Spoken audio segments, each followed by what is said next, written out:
Hey, what's up everyone? I'm Ronnie Woo and this is The Delicious Cook. So braising is one of the simplest ways to make a meal ahead of time, whether you have a little bit of time in the morning and you just want to get dinner squared away, or it's for the next day. So today we're going to be making a coffee-rubbed braised short rib. You get a whole lot of flavor for not a whole lot of work. You guys are going to love this recipe, so stay tuned.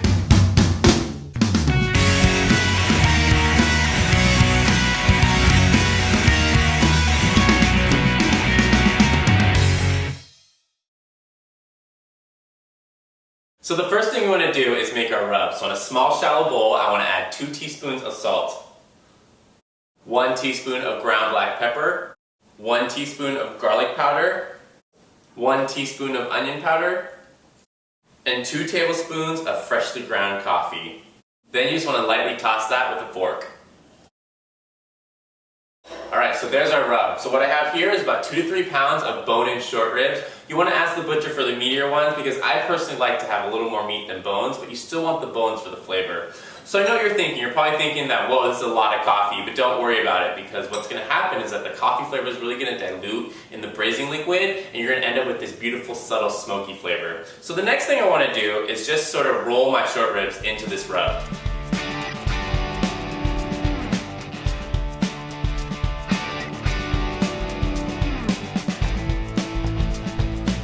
Alright, so our short ribs coated with the rub, and if you have extra rub, don't worry about it. We're going to toss it in the braising liquid for extra flavor. The next thing I'm going to do is preheat my oven at 250 degrees. Next, I'm going to head back to the stove and start searing my short ribs, and in the meantime, while my short ribs are searing, I'm going to cut up my vegetables. In a large cast iron or stainless steel pot, heat up about 4 tablespoons of olive oil and 2 tablespoons of butter over medium heat. When the butter has melted into the oil and begins to give off just a hint of steam, begin searing your short ribs. Sear each side of the short ribs, including the narrow sides, for about 2 to 3 minutes each or until it develops a deep golden brown color. Alright, so while short ribs are searing, let's chop up our vegetables. The first thing I want to do is roughly dice up 1 large onion.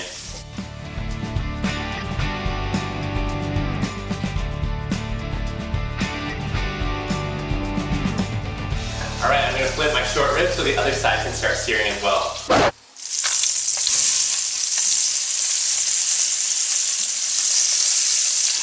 Alright, now for some more vegetable chopping. The next thing I want to do is chop up 2 to 3 small to medium carrots. Then I want to roughly chop up 2 stalks of celery. And lastly, I want to crush up 3 to 4 cloves of fresh garlic. Alright, let's head back to the stove and finish up on our braised short ribs. When the short ribs are done searing, transfer them to a plate. Next, you want to add the onions, carrots, celery, and the remainder of the coffee rub mixture to the pot. Give that a quick stir and cook this for about 10 to 15 minutes or until the vegetables have softened and become slightly translucent. Feel free to add a little more olive oil if the vegetables look dry. When the vegetables have softened, stir in 4 tablespoons of tomato paste and cook this for about 2 to 3 minutes, stirring occasionally to make sure the tomato paste doesn't burn. Next, you want to add the garlic cloves and cook this for about 3 to 4 more minutes, just until the garlic releases its flavors. Next, you want to deglaze the pot with half a cup of red wine, making sure to scrape the bottom of the pot with a wooden spoon to lift off any of the brown bits. And cook this for about 3 to 4 minutes until the alcohol has evaporated. Next, add 1 14.5 ounce can of fire roasted tomatoes and the liquid, a few dashes of Worcestershire sauce, 2 bay leaves, a 1/4 cup of white vinegar, 3 to 4 tablespoons of brown sugar, and 1 sprig of fresh rosemary. Next, place the short ribs right on top, followed by just enough stock to cover all of the ingredients in the pot. Now give the ingredients a gentle stir and bring the liquid back to a simmer. Now cover it with a tight-fitting lid and transfer it to the oven.